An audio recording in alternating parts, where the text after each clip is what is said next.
हम भील जनजाति को देख रहे थे और भील जनजाति में हम उसकी क्या है सांस्कृतिक विशेषताओं को देख रहे थे। और सांस्कृतिक विशेषताओं के अंतर्गत कल हमने उनके कुछ संस्कारों को देखा था, जिसमें जन्म संस्कार से कुछ जुड़े हुए थे और कुछ मृत्यु से जुड़े हुए संस्कार थे कि जन्म के समय कौन सी प्रथाएं होती है, मृत्यु के समय कौन सी परंपराएं होती हैं। फिर इसमें हमको इनका देखना है भीलों में विवाह। विवाह कौन कौन से तरीके से होता है भीलों में।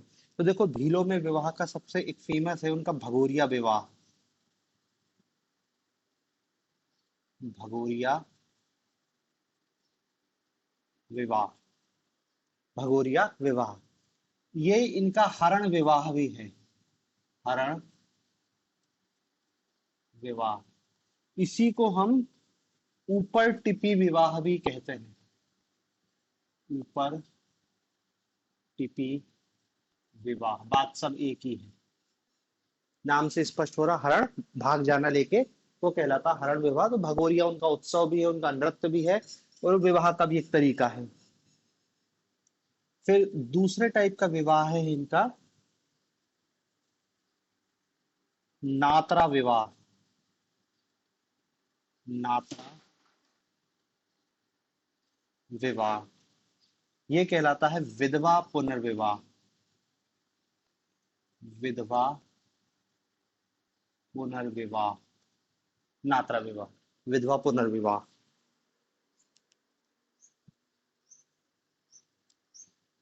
फिर है गोल गधेड़ो विवाह, तीसरा गोल गधेड़ो विवाह। और गोल गधेड़ो क्या है, परीक्षा विवाह। परीक्षा,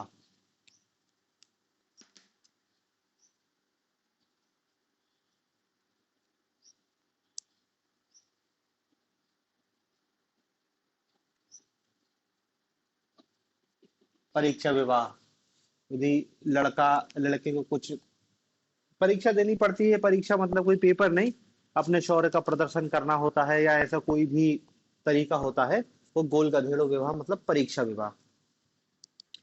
फिर चौथा लिखना सेवा विवाह। सेवा विवाह, मैरिज बाय सर्विस। लड़का लड़की के घर जाके कुछ दिन उनकी माँ बाप की सेवा करेगा, उस तब जाके उसका विवाह होता है। पांचवा है विनिमय विवाह।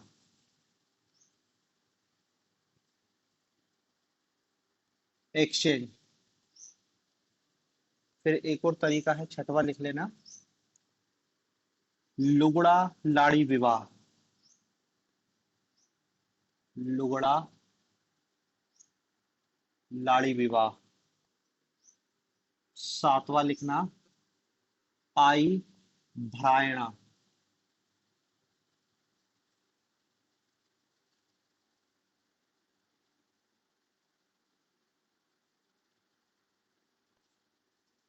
आई भरायणा विवाह। आठवां लिखना धारणा विवाह। धारणा विवाह।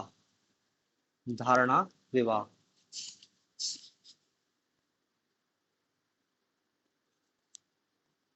धारणा विवाह। धारणा विवाह, ये देखो इसके कोष्टक में लिख लेना आई भरायणा विवाह। दरअसल ऐसा विवाह होता है जिसमें लड़की के जो माता पिता हैं वो आर्थिक रूप से सक्षम नहीं होते हैं। वधु के माता पिता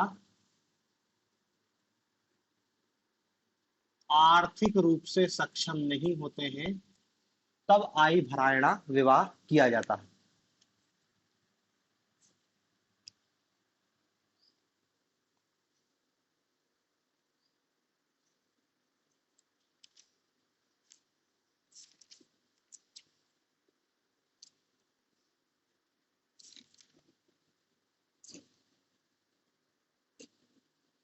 ठीक है, तो देखो इतने तरीके के विवाह होते हैं। अब देखो ये तो विवाह हो गए। अब इन विवाह में कुछ परंपराएं होती हैं। तो उन रस्मों और कुछ परंपराओं को हमको शब्द याद रखने हैं। देखो, सबसे पहले तो याद रखो कि भीलों में जो विवाह करने वाला मध्यस्थ होता है, मिडिल मैन, जो लड़का लड़की के रिश्ते रिश्ते ले जाता है, उसको कहते हैं भांज गड़िया।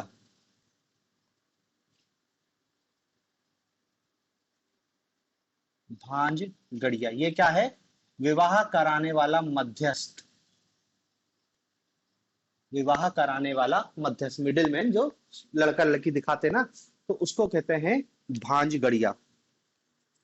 भील में विवाह कराने वाले को भांज गड़िया कहते हैं। अब देखो, इसी भांज गड़िया से एक शब्द निकलता है जिसको कहते हैं भांज गड़ा प्रथा।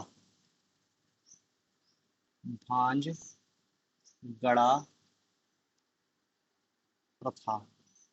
भांज गड़ा प्रथा। भांज गड़ा मतलब होता है समझौता। समझौता, शाब्दिक अर्थ इसका क्या है? समझौता। इसे झगड़ा प्रथा भी कहते हैं। झगड़ा प्रथा भी कहते हैं।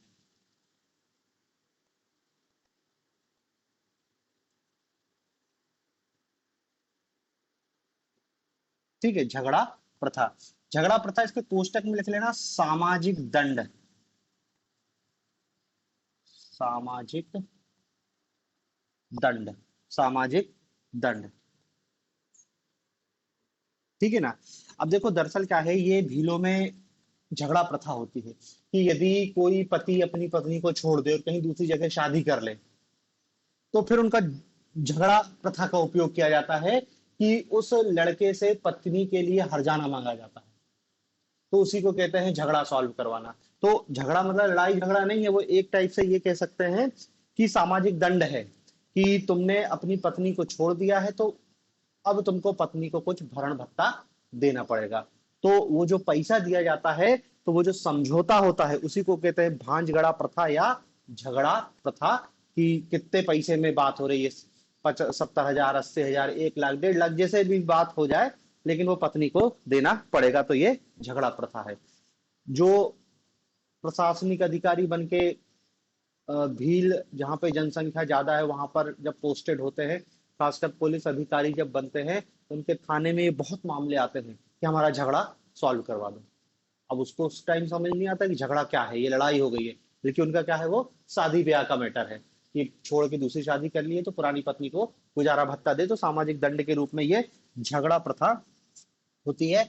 और फिर पुलिस में रिपोर्ट भी नहीं होती और बात खत्म हो जाती है। ठीक है, तो ये याद रखना, भांजगड़ या मध्यस्थ, उसी से भांजगड़ा प्रथा या झगड़ा प्रथा आती है देखने को।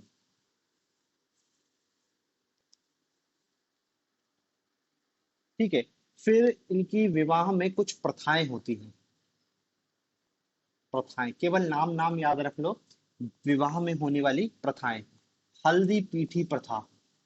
हल्दी पीठी। हल्दी पीठी। हल्दी पीठी कुछ नहीं, क्या है कि वर और वधु दोनों पक्ष, जो गांव के पुजारी हैं और जो उनकी काजल रानी देवी है, उनको विवाह का जो निमंत्रण टाइप का देते हैं, लड़की को चूड़ी पहनाई जाती है, ये हल्दी पीठी प्रथा कहलाती है। फिर एक और होती है बाना बिठाना। बाना बिठाना। बाना बिठाना मतलब क्या है? वर और वधु को नए वस्त्र पहनाए जाते हैं, और जो उस समय जो गाना गाया जाता है वही बाना कहलाता है। तो वो बाना बिठाना मतलब वही नए वस्त्र पहनाए जाते हैं, लोकगीत गाए जाते हैं। फिर मंडप। मंडप तो जानते ही हो, मंडप डलता है जो। फिर एक है पहरावणी। पहरावणी, जिसको हमारे लोग, हम अपने समाज में चीकट प्रथा कहते हैं ना, कि जो मामा तरफ के लोग कपड़े लेके आते हैं पूरे परिवार के लिए, तो उसको, वो प्रथा यहाँ पे भी होती है, वो कहलाती है पहरावाणी। बारात तो हम सब जानते ही हैं, बारात प्रथा। ठीक है, फिर इनमें एक स्पेशल प्रथा होती है जिसका नाम है दापा प्रथा, विवाह से रिलेटेड। दापा प्रथा। दापा प्रथा दरअसल इनकी क्या है, वधू मूल्य या दहेज प्रथा कह लो इसको। इसको क्या कह लो, दहेज प्रथा। हमारे में भी दहेज प्रथा होती है, उनमें भी, भीलों में भी दहेज प्रथा होती है, लेकिन वो दहेज प्रथा को क्या कहते हैं, दापा प्रथा। लेकिन यहाँ पर जो दहेज होता है, ये दरअसल क्या है, लड़का लड़की को देता है। लड़का शादी करके लाता है लड़की को, तो लड़की के घर वालों को कुछ भेंट दी जाती है, कुछ पैसा दिया जाता है। हमारे यहाँ उल्टा होता है, लड़के को दहेज दिया जाता है, यहाँ पर लड़की को दहेज दिया जाता है। तो उसको दहेज नहीं, दरअसल को क्या कहते हैं, वधु मूल्य। वधु मूल्य, वधु लाने के लिए कुछ मूल्य चुकाना पड़ता है लड़की के घर वालों को, तो वधु मूल्य। और वधु मूल्य को ही क्या कहते हैं, दापा। तो वही हो गई फिर वहां पर क्या है, दापा प्रथा। मतलब वही जो उनका मध्यस्थ है ना, भांज गड़िया मध्यस्थ, वही ये दापा को तय करता है कि भाई तुमको यदि इस लड़की से विवाह करना है तो इतने रुपए दापा के रूप में देना होगा। तो वो दापा प्रथा कहलाती है। अब ये दापा प्रथा, वधु मूल्य, धीरे धीरे समय के साथ क्या है, एक कुरीति के रूप में भीलों में बस गई कि वधु मूल्य बहुत ऊंचे ऊंचे होने लगे। कुछ नगद के रूप में जमा करवा लेते हैं, कुछ मवेशियों के रूप में लेते हैं। तो ये एक बहुत समस्या के रूप में सामने आई। तो इस प्रथा को समाप्त करने के लिए 2016 में भारत सरकार ने साथीदार अभियान चलाया। साथीदार अभियान, दापा प्रथा के उन्मूलन हेतु साथीदार अभियान प्रारंभ किया। कब, 2016 में।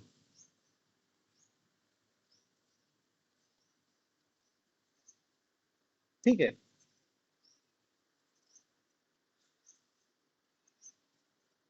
तो हल्दी पीठी, बाना बिठाना, मंडप, पहरावाणी, बारात, दापा प्रथा।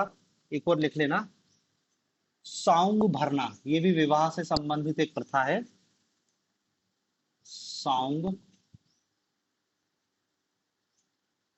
भरना, सौंग भरना, ये भी दापा से रिलेटेड है कि जो दापा तय होता है तो दापा के रूप में कुछ अनाज दिया जाता है। तो वही अनाज है जो लड़के वाले लड़की वालों को देने जाते हैं, तो वही कहलाता है सौंग भरना।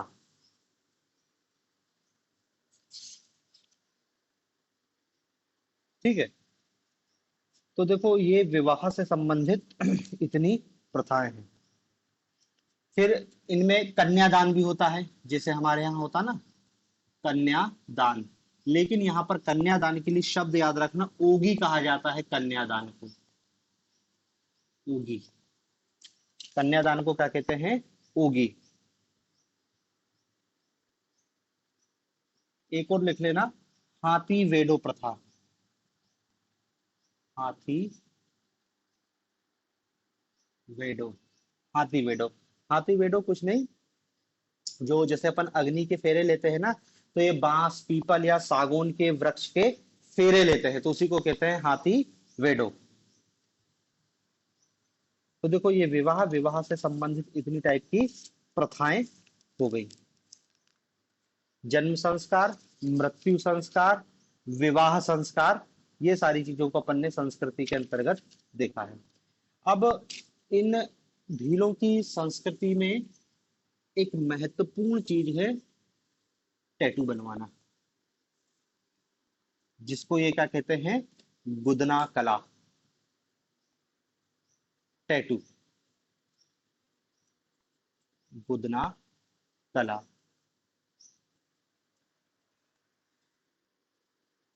इसको जो टैटू बनता है, टैटू के लिए भीली भाषा में एक शब्द है, गुदावणो कहते हैं। गुदावणो, क्या कहते हैं, गुदावणो। जो हाथ पे कुछ लिखवा रहे हैं, जिसको टैटू कहते हैं, टैटू बनवाने को भीली भाषा में एक शब्द है, गुदावणो। और जो टैटू बनाने वाली, मतलब गुदना गोदने वाली महिला को कहते हैं गोदारिन। गोदारिन, गोदने वाली महिला को गोदारिन के नाम से जाना जाता है। अब ये तो ठीक है, तुम समझ रहे कि टैटू बनाना, गुदना, गुदना प्रिय जनजाति, कल हमने पहले लिखा था आभूषण प्रिय जनजाति है, तो हर व्यक्ति टैटू बनवा रहा है। लेकिन कुछ निश्चित आकृति है जिनका प्रयोग है टैटू बनाने में किया जाता है। जैसे एक ये अंबा, आंबा, इसका टैटू बनाते हैं। और आंबा कुछ नहीं, इसमें एक ऐसी खड़ी रेखा और 5 समानांतर रेखाएं उत्कीर्ण की जाती हैं, इसको कहते हैं हम आंबा। फिर दूसरी आकृति बनाई जाती है आंबा मोर, आंबा मोर। आंबा में लिख लेना, एक खड़ी रेखा और 5 5 समानांतर रेखाएं उकेरी जाती हैं। ठीक है। आंबा मोर में क्या चतुर्भुज बनाया जाता है, चतुर्भुज और त्रिशूल, इसकी आकृति उकेरी जाती है शरीर पर।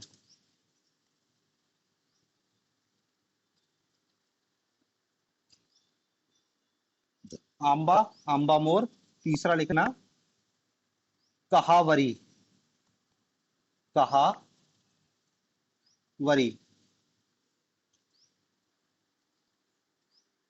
ये वृत्तों, उल्टा चतुरांश वृत्तों द्वारा चित्र बनाए, तुम तो बस नाम लिख लो, आंबा, आंबा मोर, कहावरी।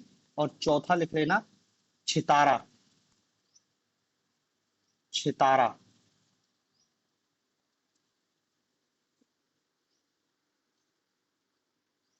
और एक है छोबड़ी के दाने,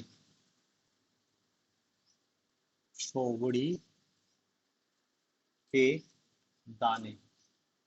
ये कुछ प्रमुख टैटू हैं जो उकेरे जाते हैं, आंबा, आंबा मोर, कहावरी, छितारा, छोबड़ी के दाने।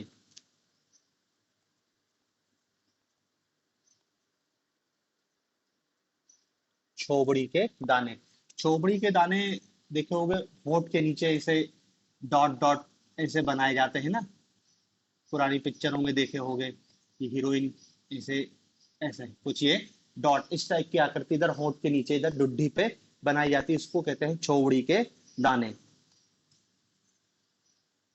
ठीक है। तो ये गुदना, गोदने की इनकी विशेष परंपरा है।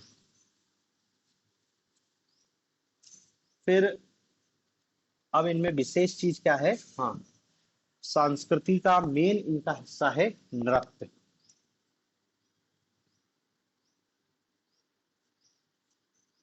हर जनजाति के अपने विशेष नृत्य हैं। नृत्य भी दो टाइप के होते हैं। एक नृत्य वो होता है जो किसी विशेष अवसर पर किया जाता है, हो सकता है कोई त्योहार हो, या किसी का जन्मदिन हो, या कोई पूजा पाठ चल रही हो, तब वो नृत्य किए जाते हैं। और कुछ नृत्य केवल और केवल विवाह के अवसर पर ही किए जाते हैं। ठीक से वो नृत्य केवल विवाह पे ही होगा। तो देखो दोनों को अपन अलग अलग देखते हैं। एक अपन पहले सामान्य नृत्य देखते हैं। तो सामान्य नृत्य में एक होता है डोहिया नृत्य, डोहिया नृत्य, डोहिया नृत्य। डोहिया नृत्य में लिख लेना, ये भगोरिया हाट के अवसर पर किया जाता है। इनका प्रमुख त्योहार है भगोरिया। तो भगोरिया हाट के अवसर पर किया जाता है।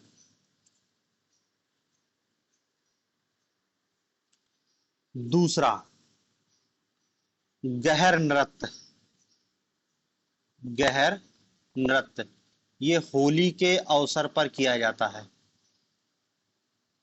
होली के अवसर पर। तीसरा डोहो नृत्य, डोहो नृत्य, ये क्या है, मनोती वाला धार्मिक नृत्य है, मनोती वाला धार्मिक नृत्य। जब कोई मनोती मानता, मनोती पूरी हो जाती तो डोहो नृत्य किया जाता है। एक मटका है, मटके में छेद करते हैं, उसके अंदर दीपक जलाते हैं, तो वो डोहो नृत्य कहलाता है। फिर चौथा लिखना गरबी, गरबी, ये दिवाली के अवसर पर किया जाता है, दिवाली के अवसर पर, दिवाली या दीपावली। फिर है पांचवा लिखना वीर वाल्या नृत्य, वीर वाल्या नृत्य। वीर वाल्या नृत्य ये भी क्या है, एक धार्मिक नृत्य है, धार्मिक नृत्य है।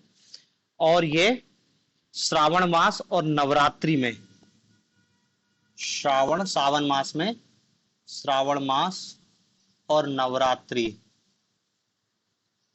बड़वा द्वारा किया जाता है। बड़वा कल लिखा था, क्या है, बड़वा द्वारा ये किया जाता है, धार्मिक नृत्य है। ठीक है, अगला नृत्य लिखना, नेजा नृत्य, छठवा, नेजा।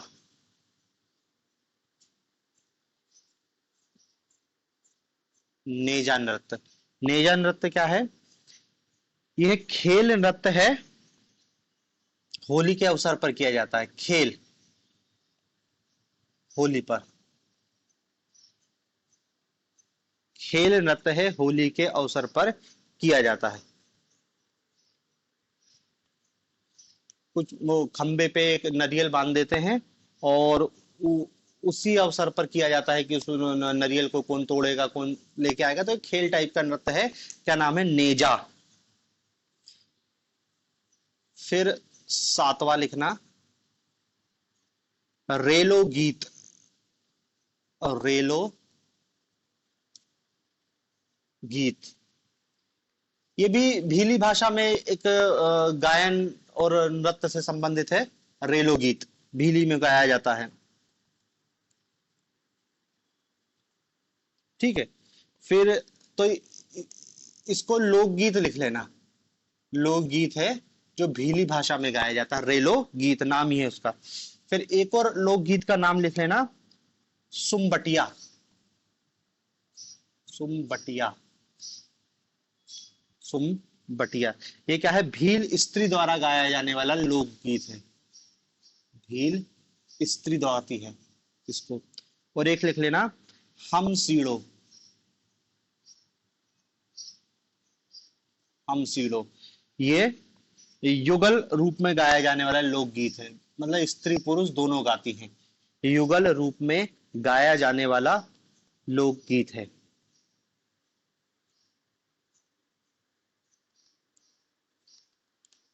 ठीक है, तो देखो इतने नृत्य हैं जो अलग अलग अवसर पर किए जाते हैं। अब विवाह के अवसर पर कुछ विशेष नृत्य होते हैं, तो उनको हम अलग से लिखते हैं, विवाह नृत्य।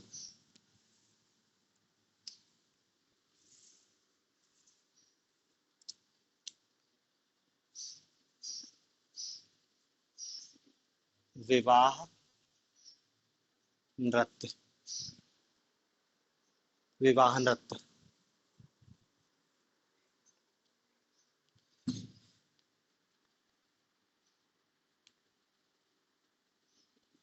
इसमें पहला लिखना, पुरुष डांग साला नृत्य, पुरुष डांग साला नृत्य, पुरुष डांग साला नृत्य। ठीक है ना, ये क्या है, घर से जब बारात निकलती है, घर से बारात निकलती है,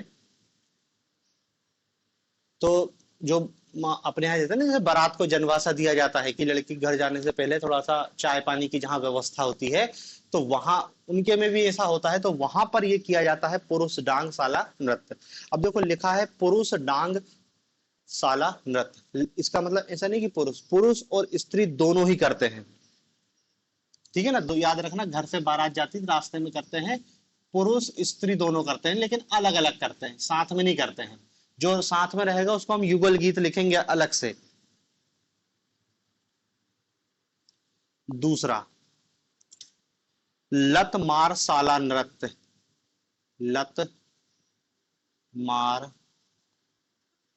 साला नृत्य, लत मार साला नृत्य, ये कौन सा नृत्य है, यह वधु पक्ष की स्त्रियां करती हैं बारात अगवानी पर,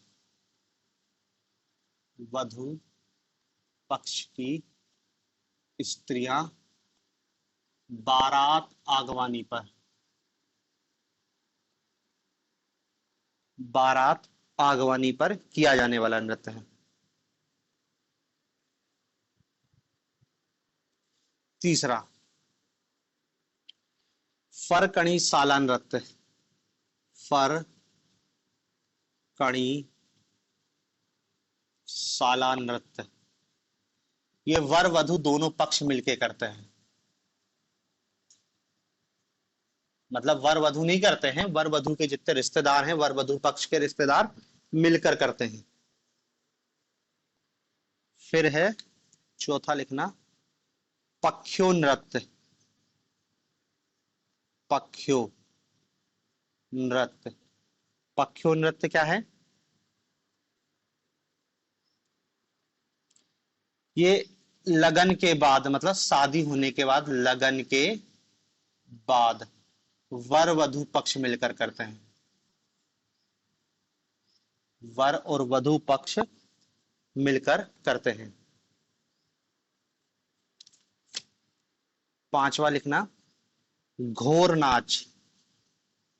घोर नाच, ये स्त्रियों द्वारा किया जाता है।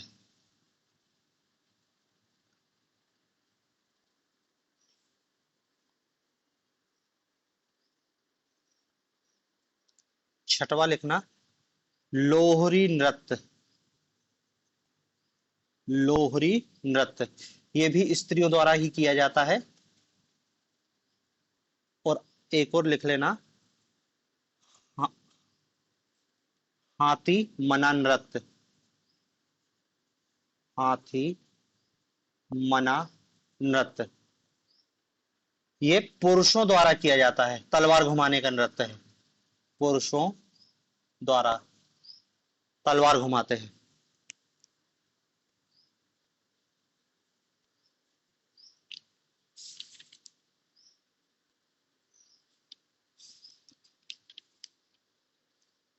तलवार घुमाने वाला नृत्य है। ठीक है, तो देखो इतने प्रकार के ये नृत्य यहां पर पाए जाते हैं। ये केवल विवाह के अवसर पर किए जाते हैं सारे नृत्य।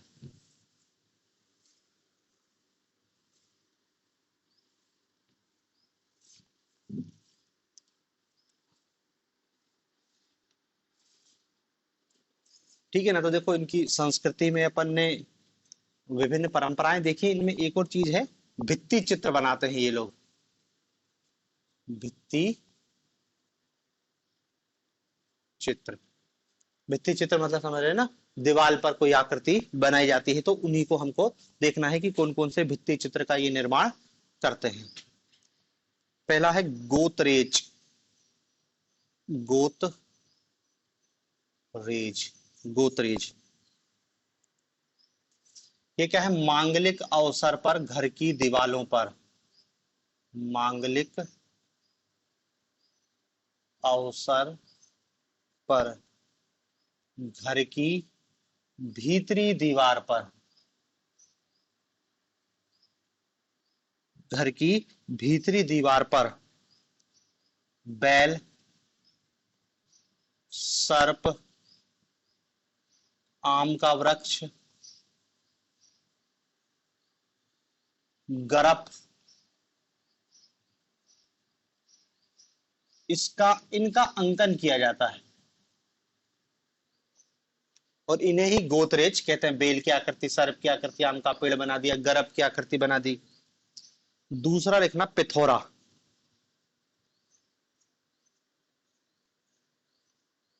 पिथौरा,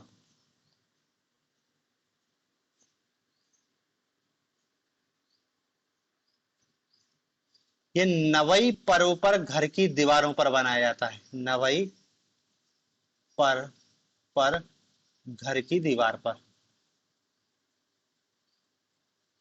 और ये पिथौरा दो जगह है, जोबट और अलीराजपुर, दो जगह विशेष रूप से है,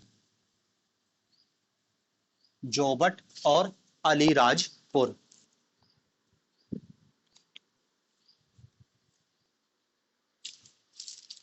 जोबट और अलीराजपुर में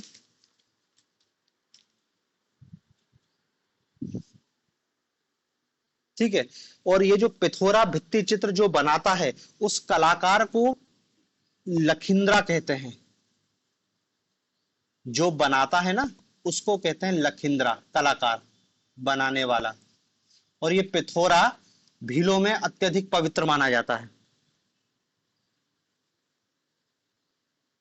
ठीक है ना।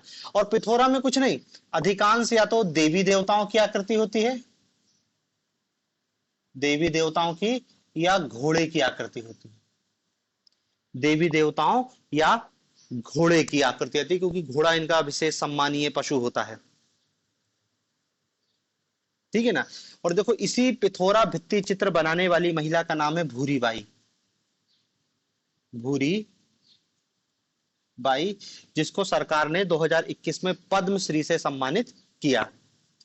और एक और कलाकार हैं पेमा फाल्या, पेमा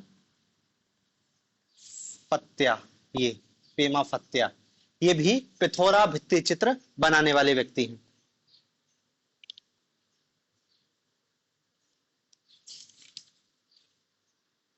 ठीक है। तो ये भित्ति चित्र हो गए। अब इसके बाद इनके देख लेते हैं पर्व, उत्सव, त्योहार, मेले, सारी चीजों को देख लेते हैं। ठीक है ना। तो पहले देख लेते हैं कि भीलों में कौन कौन सा पर्व मनाए जाते हैं। पर्व या उत्सव, पर्व कह लो, उत्सव कह लो, त्योहार कह लो।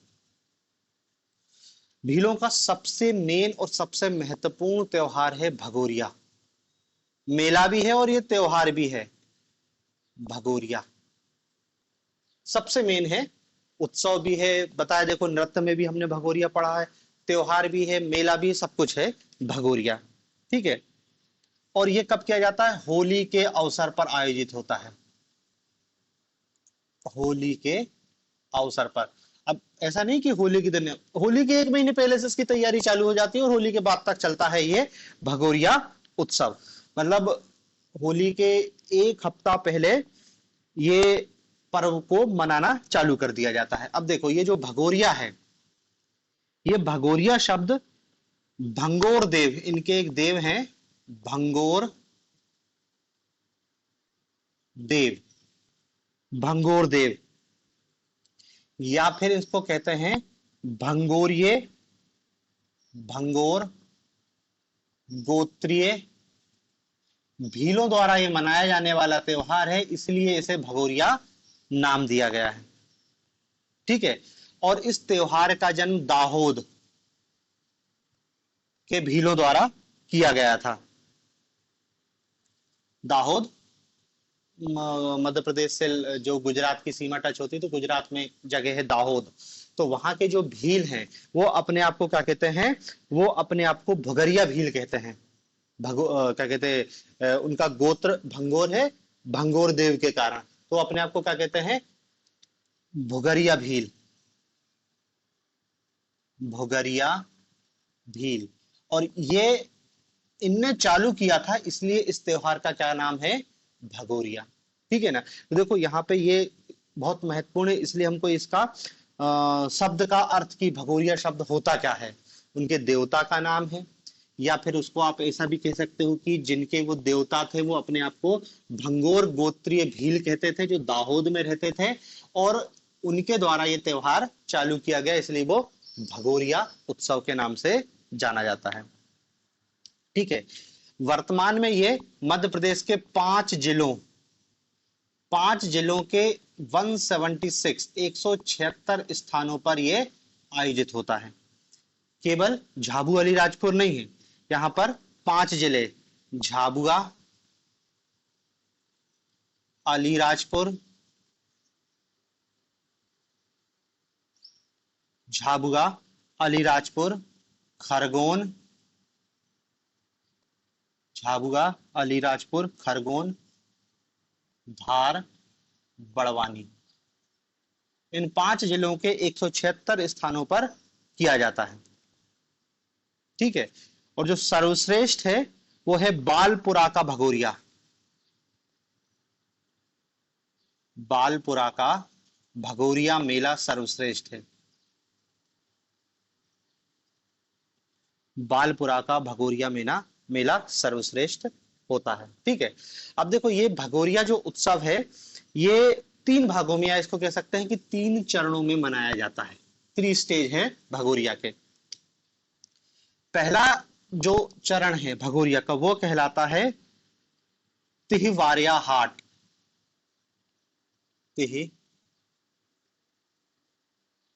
तिहवारिया हाट। ठीक है। तिहवारिया हाट ये क्या है? जब भगोरिया उत्सव चालू होने वाला रहता है, भगोरिया पर्व के 7 दिन पहले, भगोरिया पर्व के 7 दिन पहले से चालू हो जाता है। और देखो हाट, हाट मतलब बाजार होता है। तो भगोरिया के लिए क्या है, भगोरिया उत्सव के लिए भील आदिवासी सामान की जो खरीद बिक्री चालू करते हैं, तो उसके लिए ये तिहवारिया हाट का आयोजन किया जाता है। फिर दूसरा भाग है भगोरिया। भगोरिया दूसरे चरण में भगोरिया मनाया जाता है। ये क्या है, होली के 1 सप्ताह पूर्व इसका आयोजन होता है। होली के 1 सप्ताह पूर्व, होली के 1 सप्ताह पूर्व अब क्या होगा, भगोरिया हाट, ये भी हाट ही है, भगोरिया हाट उत्सव का आयोजन होगा। अब देखो इस भगोरिया हाट में मूल रूप से क्या है, भील युवक युवती, उनका ही ये विशेष रूप से उत्सव है। भील युवक युवती, युवकों का दल अलग होता है, युवतियों को मतलब भील लड़कों का दल अलग। और ये दल के लिए देखो समूह के लिए एक शब्द यूज करते हैं, गेहर। गेहर, गेहर मतलब दल।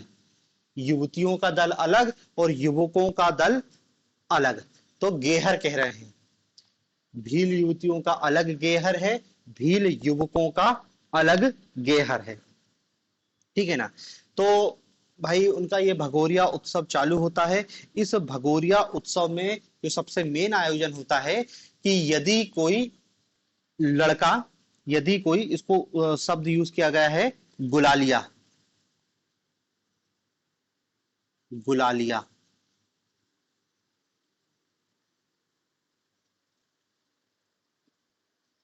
ठीक है ना।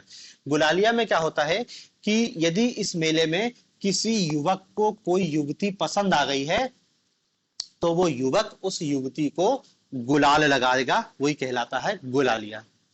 यदि युवती को वो लड़का पसंद है, तो वापस से वो क्या है, उसको गुलाल लगा देगी।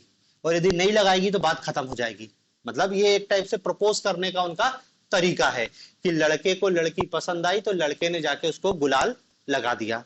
और यदि लड़की को लड़का पसंद है तो लड़की उसको वापस क्या है, गुलाल लगा देती है। और यदि दोनों एक दूसरे को पसंद आते हैं तो दोनों एक दूसरे को जीवन साथी के रूप में चुन लेते हैं। इसे ही क्या कहते हैं, गुलालिया कहते हैं, जो भगोरिया के दौरान ही आयोजित होती है। ठीक है ना। फिर भगोरिया हाट में ही गोल गधेड़ों का आयोजन होता है। गोल गधेड़ों, गोल गधेड़ों का आयोजन होता है। ठीक है।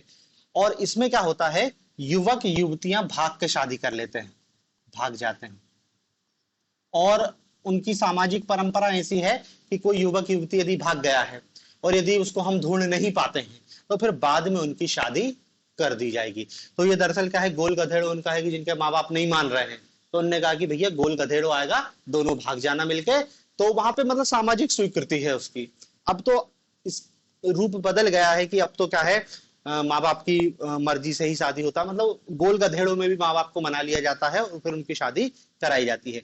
तो देखो पहला चरण है तिहवारिया हाट, दूसरा चरण है भगोरिया, भगोरिया में गुलालिया और गोल गधेड़ो, दोनों ही क्या है, शादी के तरीके हैं युवक युवतियों के।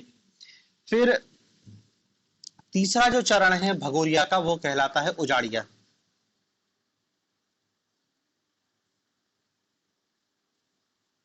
उजाड़िया। ठीक है ना। तो उजाड़िया क्या है कि उजड़ना चालू हो जाएगा, मतलब भगोरिया समाप्त होना चालू हो जाएगा। तो होली के दिन से ही उजाड़िया हाट की शुरुआत होती है।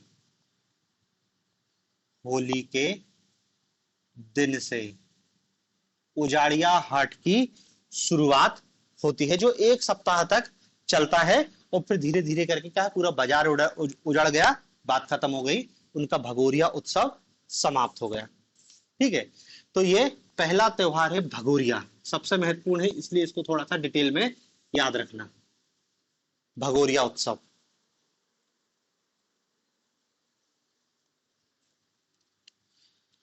दूसरा इनका त्योहार है गल उत्सव। गल उत्सव ये होली के दूसरे दिन मनाया जाता है।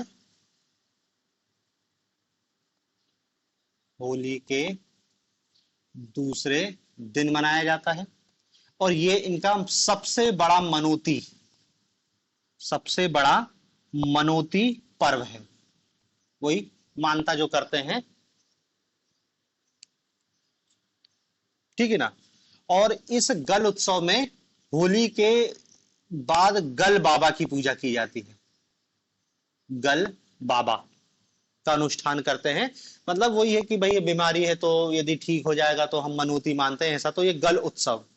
दूसरा है फिर एक गढ़ उत्सव। गढ़ उत्सव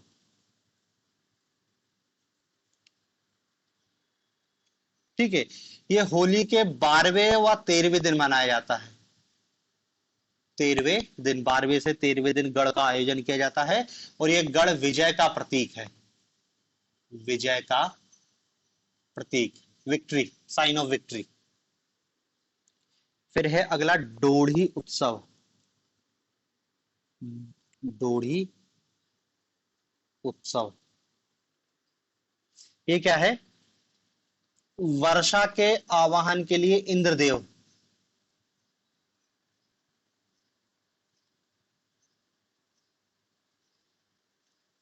इंद्र देव को आवाहन किया जाता है, तो डोढ़ी उत्सव मनाया जाता है। अगला लिखो जात्रा उत्सव। जात्रा या जातर कहते हैं, जात्रा उत्सव ये क्या है, नवाई के पूर्व मनाया जाता है। नवाई त्योहार है, उसके पहले मनाया जाता है, नवाई के पूर्व। फिर लिखना नबई पर्व। नबई पर्व, और नबई पर्व क्या है, नए अनाज के प्रथम प्रयोग का, नए अनाज के प्रथम प्रयोग का त्योहार है। ठीक है, फिर अगला लिखना दिवासा पर्व। दिवासा पर्व, दिवासा पर्व क्या है, ठीक है, दिवासा कुछ नहीं, ये भी क्या है, श्रावण मास में, सावन में, श्रावण मास, श्रावण मास में इंद्र को प्रसन्न करने के लिए, इंद्र को प्रसन्न करने के लिए, ठीक है ना। और देखो ये इंद्र को इंदल शब्द भी भीलों में यूज किया जाता है, इंदल शब्द। और एक और है बाव देव, भी इंद्र को ही कहते हैं, बाव देव, ये भी इंद्र के लिए उपयोग किया जाता है। दिवासा पर्व इंद्र को मनाने के लिए, इंद्र को प्रसन्न करने के लिए। फिर है नवड़ी पर्व। नवड़ी पर्व, नवड़ी पर्व क्या है, ये नवरात्रि में आयोजित किया जाता है, और भील अपनी कुल देवी की पूजा करते हैं, कुल देवी की पूजा।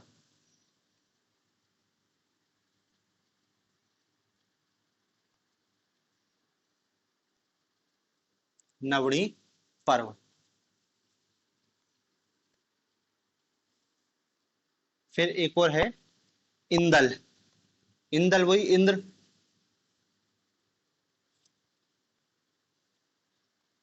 ये भी मनोती पर्व है, मनोती पर्व।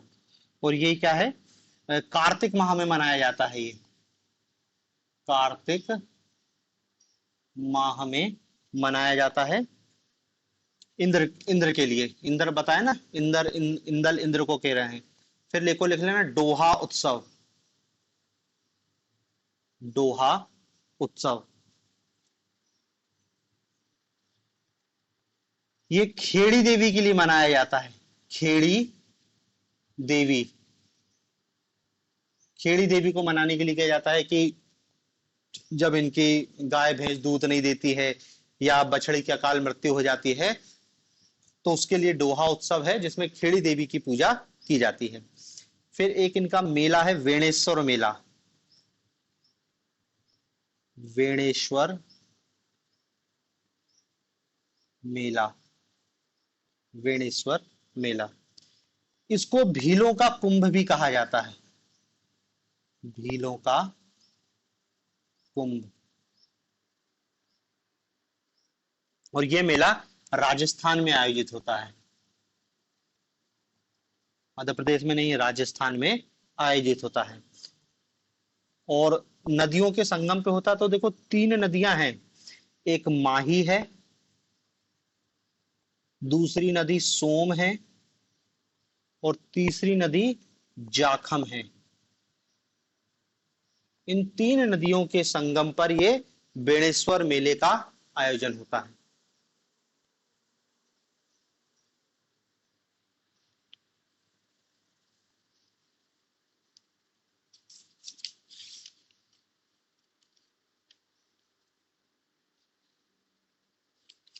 ठीक है, तो ये इनके प्रमुख त्योहार हो गए।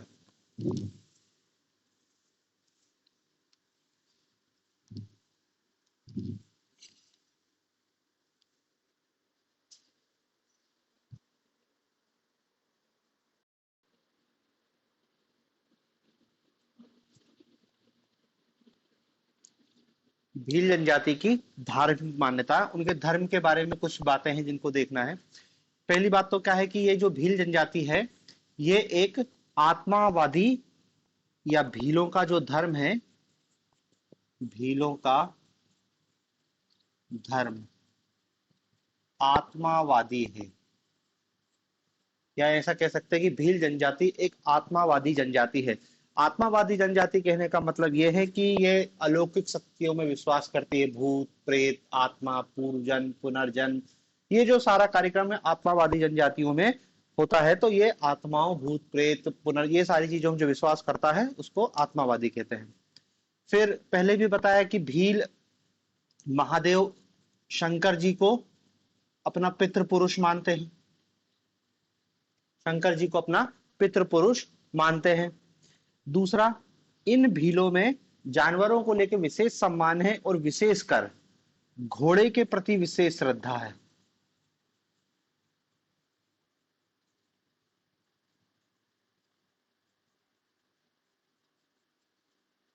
घोड़े के प्रति विशेष श्रद्धा है, और सर्प पूजा, सांप की पूजा।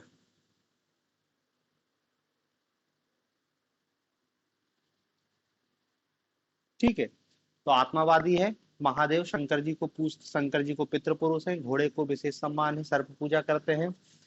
और हाँ, इनकी संस्कृति में भैंस, ये इसके प्रति बहुत आदर और श्रद्धा। जैसे हिंदू धर्म गाय में है ना कि आधारभूत है, तो वहां पे गाय नहीं, उनका क्या है, भैंस है। दूसरा, इनके एक देवता होते हैं जिनको कहते हैं खूंट देव। खूंट देव, खूंट देव या खूंटड़ा देव। तो ये कुछ नहीं, दरअसल क्या है कि वो जो अभी पहले पढ़ा था कि मृत्यु हो जाती है तो गातला गड़ाते हैं ना, तो इस टाइप का यहाँ पर क्या है कि मृतकों के लिए एक लकड़ी का स्तंभ गड़ाते हैं। तो वो जो लकड़ी का स्तंभ है वो खूंट देव या खूंट देव के लिए ही गड़ाते हैं, तो इनका खूंट देव याद रखना। फिर इनके कुछ महत्वपूर्ण देवता हैं। देखो शंकर जी को तो ये अपना पितृ पुरुष मान रहे हैं, लेकिन अब इन जनजाति के अपने कोई विशेष देवता हैं जिनका हमको नाम याद रखना है। सबसे पहला एक है बाव देव। बाव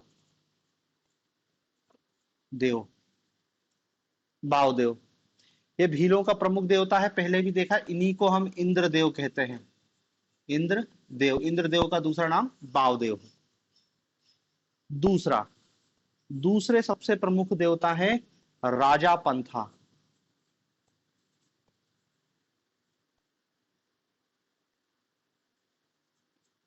राजा पंथा या रापंथा कहते हैं, या उसको रापंथा। ये भीलों के सबसे प्रमुख और सबसे महत्वपूर्ण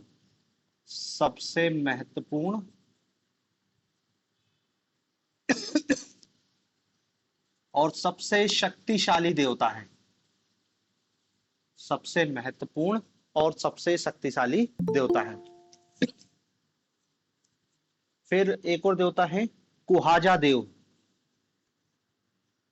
कुहाजा देव, ये क्या करते हैं? ये संपन्नता के प्रतीक हैं। संपन्नता के प्रतीक और जानवरों की रक्षा करते हैं, पशुओं के रक्षक।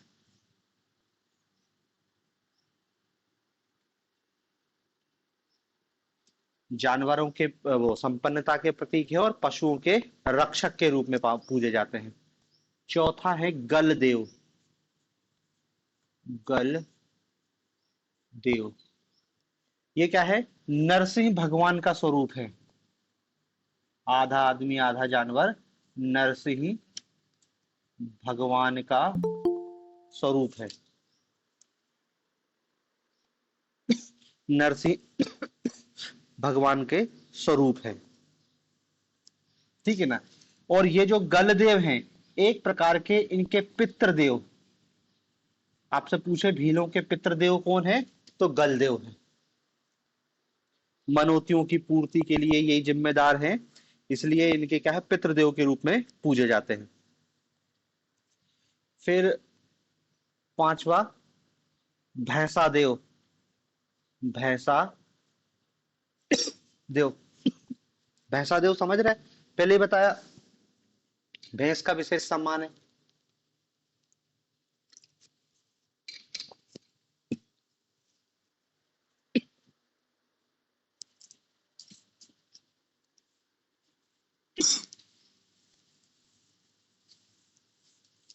और दो चार महत्वपूर्ण देवता और हैं।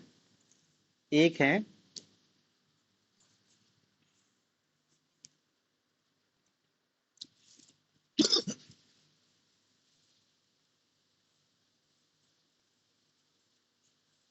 जसमा देवी। ये दरअसल लक्ष्मी देवी का रूप है।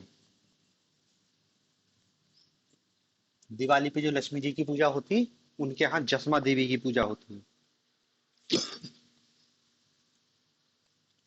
फिर एक है होवण माता।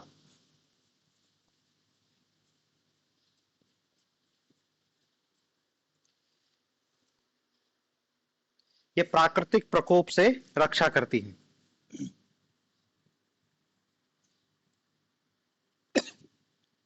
प्राकृतिक प्रकोप से, होवण माता।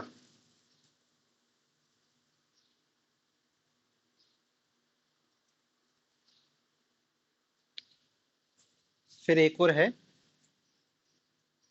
भराड़ी देव। भराड़ी देवी, ये दरअसल भीलों की लोक देवी मानी जाती है। लोक देवी, और विवाह के अवसर पर विशेष पूजा होती है इनकी। विवाह के अवसर पर।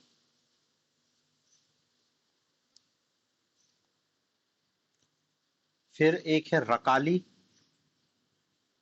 रकाली माता या शीतला माता।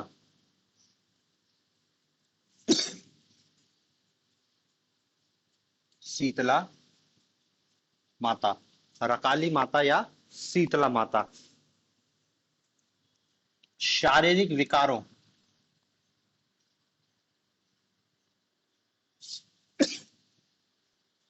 शारीरिक विकारों को ठीक करने वाली माता है। एक और लिख लेना फिर, चोरण माता। चोरण माता। चोरण माता देखो नाम ही है, चोरी और डकैती पर जाने से पहले इनकी पूजा की जाती है।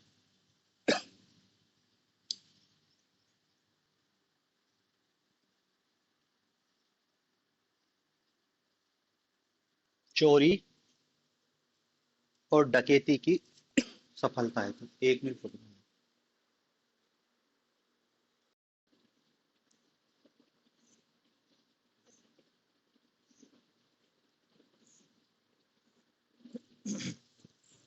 ठीक है, तो ये चोरण माता है, चोरी और डकैती की सफलता के लिए।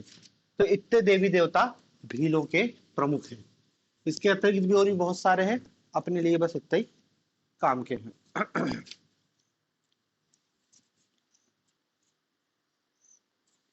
देखो, इनमें भीलों में एक प्रथा होती है जिसको कहते हैं मौतड़ा प्रथा। मौतड़ा प्रथा, ये दरअसल राजस्थान साइड के भीलों में होता है, मध्य प्रदेश के भीलों में नहीं है। राजस्थान साइड के जो भील है उनमें एक मौतड़ा प्रथा होती है। इसमें होता क्या है कि इसके अंतर्गत खून खराबा और जुर्माने की वसूली की जाती है।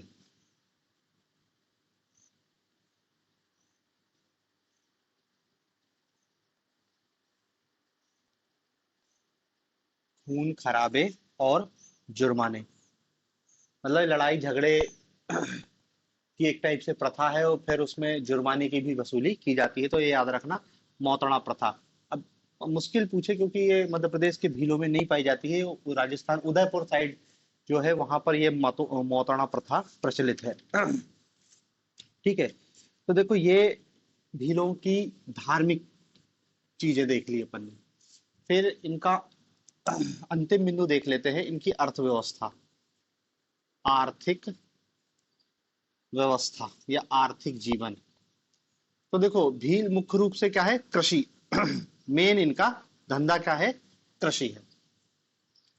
कृषि ही इनकी आय का मुख्य स्रोत है। और आदिवासियों में आप लोग जानते हो झूम कृषि या स्थानांतरित कृषि पाई जाती। अब तो नहीं होती है, लेकिन फिर भी अभी भी किताबों में तो आप उसका नाम सुनोगे ही, कि जंगल को काट के साफ किया, फिर खेती की, फिर कुछ दिन बाद दूसरी जगह चले गए। तो यहाँ पर जो इनकी जो झूम खेती होती है, झूम खेती या स्थानांतरित कृषि, इसको चिमाता नाम दिया गया है।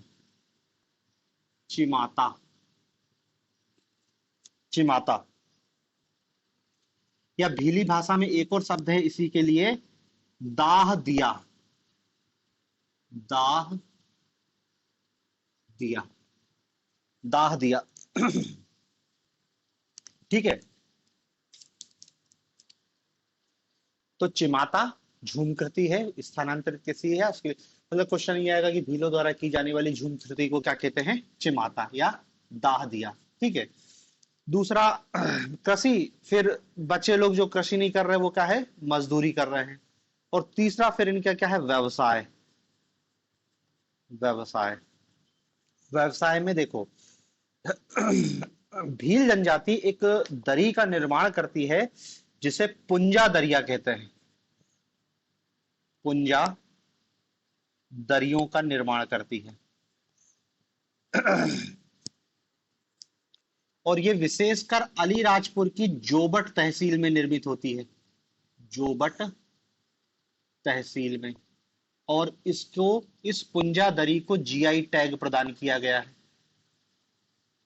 पुंजा दरी को जीआई टैग मिल चुका है, भौगोलिक संकेतक की प्राप्ति हो चुकी है। ठीक है, तो कृषि, मजदूरी, व्यवसाय, इसमें अपन कुछ नहीं, 3 लाइन ही याद रखनी है। अब देखो, पुंजादरी हो गई। और देखो, एक अपन ने जब इनका भित्ति चित्र पढ़ रहे थे, भित्ति चित्र, भित्ति चित्र में भी अपन ने देखा था पिथोरा। पिथोरा भी दरअसल आजकल का व्यावसायिक रूप से निर्मित हो रहा है, और उसकी जो कलाकार थी, अपन ने भूरी बाई को देखा, पद्मश्री से सम्मानित हुआ। तो आपको वो पिथोरा भी याद रखना है, पुंजादरी याद रखना है। और इनके व्यवसाय में एक और है, हम्म, हाँ, नंदना प्रिंट। नंदना प्रिंट। ये नंदना प्रिंट क्या है? नंदना प्रिंट दरअसल भील जनजाति कपड़े पर इसका प्रयोग करती है। भील जनजाति कपड़े पर इसका प्रिंट बनाती है, तो फेमस है नंदना प्रिंट। आपसे पूछा जाएगा नंदना प्रिंट किस जनजाति की विशेषता है, या कि कौन सी जनजाति से नंदना प्रिंट से संबंधित है। ठीक है। तो बस आर्थिक व्यवस्था के संदर्भ में इतनी ही बातें हैं। तो देखो लगभग अपनी ये भील जनजाति कंप्लीट है। इसमें एक चीज और देख लेते हैं। एक शब्द उपयोग लिया जाता है जिसको कहते हैं हलमा परंपरा। हलमा परंपरा। देखो दरअसल भीलों में एक परंपरा है, हलमा परंपरा, कि यदि भील समाज में किसी व्यक्ति को मदद की जरूरत होती है तो पूरा समाज मिलके उसकी मदद करता है।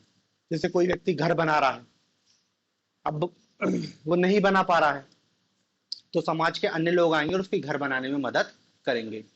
खेती कर रहा है, मान लो उसकी फसल अभी बो नहीं पाई है, तो सभी लोग मिलके और उसकी फसल बोने में मदद करेंगे। सबके लिए कॉमन एक परंपरा होती है। मतलब एक दूसरे की सीधे कह सकते हैं सामुदायिक मदद, जिसका वहां का स्थानीय नाम क्या है? हलमा। तो उसी को वो हलमा परंपरा के नाम से जानी जाती है। ये हलमा परंपरा और अन्य नामों से भी जानी जाती है आदिवासियों में, जिसको कहते हैं हांडा और हीड़। हांडा, और एक और शब्द उपयोग में लाया जाता है हीड़ा। हीड़ा। ये दोनों हलमा परंपरा के ही दूसरे रूप है, सामुदायिक भावना से लोगों की मदद करना। अब देखो ये तो आदिवासियों की थी, लेकिन कुछ समय पहले ये बहुत ज्यादा लाइमलाइट में आई। दरअसल क्या है, 2005 में 2005 में एक एनजीओ है शिव गंगा। शिव गंगा एक एनजीओ है, और इसके जो कर्ता धर्ता है महेश शर्मा और हर्ष चौहान। महेश शर्मा और हर्ष चौहान। इस शिव गंगा एनजीओ ने क्या किया कि झाबुआ और अलीराजपुर में पानी की समस्या थी, तो इस हलमा परंपरा का प्रयोग करके उनने बहुत सारे छोटे छोटे तालाब खुदवाए आदिवासियों से, एक सामुदायिक मदद के रूप में। और इसके बहुत सकारात्मक परिणाम कुछ दिनों बाद देखने को मिले। इसलिए महेश शर्मा को 2019 में भारत सरकार ने 2019 में पद्मश्री से सम्मानित किया। पद्मश्री से सम्मानित किया हलमा परंपरा। ठीक है। तो ये भीलों में हलमा परंपरा याद रखना। और इसके अतिरिक्त भीलों में तो बाकी इसमें कुछ बचा नहीं है। हाँ, एक और चीज याद रखना कि मध्य प्रदेश का पहला भीली सामुदायिक रेडियो केंद्र खुला है। भीली सामुदायिक रेडियो केंद्र। ये प्रदेश का पहला रेडियो केंद्र है जो जनजाति के लिए खोला गया है, और भीली लोगों के लिए वो खोला गया था। तो भीली सामुदायिक रेडियो केंद्र कहाँ खुला था? भावरा, अलीराजपुर। भावरा, अलीराजपुर में ये ओपन हुआ है।